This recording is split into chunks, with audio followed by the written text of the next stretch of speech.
Well, I guess first for you, obviously a journey back to getting fit, but what's it been like getting back in the mix and getting a chance to start?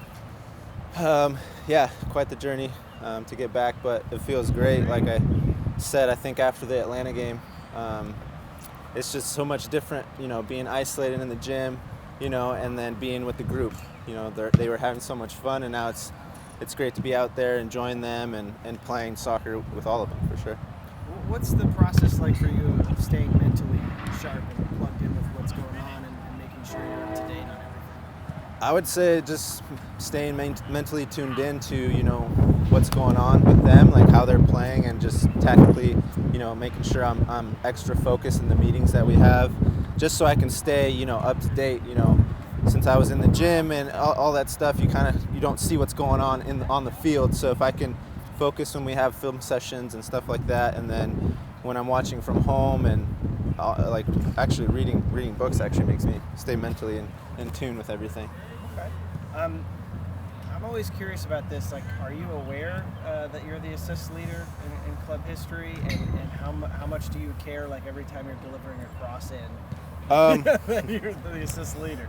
I'm aware because I was watching. I forgot what game back I was watching, but the announcers mentioned it. Oh, okay. And so that's what kind of brought it to my attention. But for me, like, my goal is always for the team to do well, to win and win championships, especially this club here. But on a personal note, I always want to lead any team I play for in that category, that or chances created. So it's actually pretty big deal for me.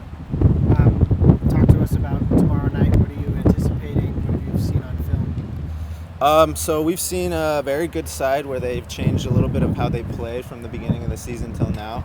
So it's going to be, a tough test. But for us, we just came from a poor performance in LA, and so it's about focusing on what we've been doing well before that and trying to get back to our old ways. It's going to be nice to be home finally since we haven't been here for a long time, but we're expecting a big crowd, and so we can't wait. You mentioned, obviously we know what happened last time out. It's the first time it's happened this year. You said it's sort of just refocusing, going back to what we did before. What have you guys sort of just talked about in the last week or so? Just fine-tuning the little things. I think when you have a streak like that, let's say of games, sometimes you can take your foot off the gas, or in this instance, take your foot or your mind off the little things, which sometimes aren't noticed, but those are the most important things in terms of, let's say, for example, communication with the back line, or, just moving a few feet this way or that way, just little tiny things that make that much better. And then I know you're the club's all-time assist leader. Wilson, obviously, this year leads the league in goals scored. How does he just fit in so quickly here?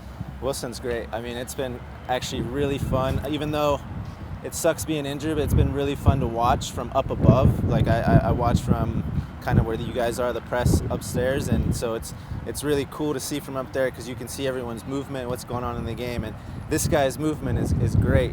When he's not on the ball, he's consistently checking to see where the defenders are, checking to see where the space is, and he's a very unselfish player, and that's one thing I admire about him. He's always looking for the ball, but he's also always looking to see where can I set up my teammate for a potential, assist or a goal, and it just has been coming for him as well. He's been scoring and he's been assisting. He's a great guy off the field too. I got a chance to room with him when we traveled to Detroit, and I learned a little bit more about him.